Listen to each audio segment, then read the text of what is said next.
Hi and welcome to Aleena's world. ఈరోజు మరొక మంచి రెసిపీ మీతో షేర్ చేసుకుంటున్నాను. ఇవి చిన్న కాసరకాయలు, చిన్న కాకరకాయలు అని కూడా పిలుస్తారు.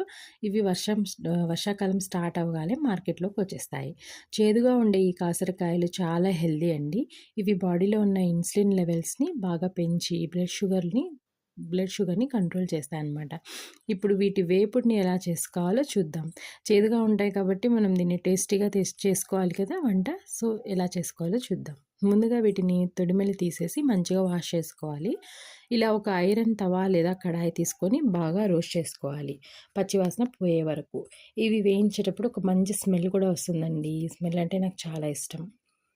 ఇంకా ఆయిల్ వేస్తూ మీడియం ఫ్లేమ్లో బాగా కలుపుతూ వేయించాలి. ఇలా వేయించుకొని పక్కన పెట్టుకోవాలి.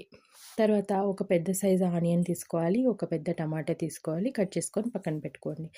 దీ దీనికోసం ఒక మసాలా కూడా ప్రిపేర్ చేసుకోవాలండి. దానికోసం ఒక ఎండు కొబ్బరి తీసుకోవాలి, 10 వెల్లుల్లి రెబ్బలు, 2 టేబుల్ స్పూన్ల కారము, 1 టేబుల్ స్పూన్ సాల్ట్, లేదంటే మీకు రుచికి తగ్గట్టుగా మీరు ఎక్కువ తినేవాళ్ళు ఎక్కువ వేసుకోవచ్చు, కొంచెం తక్కువ తినేవాళ్ళు కొంచెం తక్కువైనా వేసుకోవచ్చు. ఇవన్నీ కలిపి ఒక మిక్సర్లో కోరస్గా గ్రైండ్ చేసుకొని ఈ మసాలాని పక్కన పెట్టుకోవాలి. తర్వాత స్టవ్ ఆన్ చేసుకొని కడాయి పెట్టుకొని 2 టేబుల్ స్పూన్ ఆయిల్ వేసుకొని దాంట్లోకి పోపు కోసం జీలకర్ర, ఆవాలు, కరివేపాకు మాత్రం వేసుకుంటే చాలు. అవి సాట్ చేసిన తర్వాత ఆనియన్, టమాటో కట్ చేసి పెట్టుకున్నవి వేసి మంచిగా మగ్గించాలి. ఇదే స్టేజ్లో పసుపు కూడా వేసుకోవాలన్నమాట. ఇప్పుడు వేయించి పక్కన పెట్టుకున్న మెయిన్ ఇంగ్రీడియంట్ కాసరకాయలు కూడా వేసి కలిపి కొబ్బరి మసాలా కూడా యాడ్ చేసి బాగా ఈవెన్గా కలుపుతూ కాసేపు లో ఫ్లేమ్లో మగ్గించుకోవాలి. ఫైనల్గా కొంచెం బెల్లం యాడ్ చేసుకుంటే టేస్ట్ బ్యాలెన్స్ అయ్యి సూపర్గా రెడీ అవుతుంది.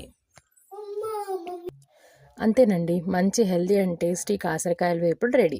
దీన్ని జొన్న రొట్టె, చపాతీ ఇంకా రైస్తో ఎంజాయ్ చేయడమే. చూసారుగా, ఈ రెసిపీ ఎలా ఉందో కామెంట్ చేయండి. నచ్చితే లైక్ అండ్ షేర్ చేయండి. మరిన్ని మంచి రెసిపీస్ కోసం మా ఛానల్ని సబ్స్క్రైబ్ చేసుకోండి.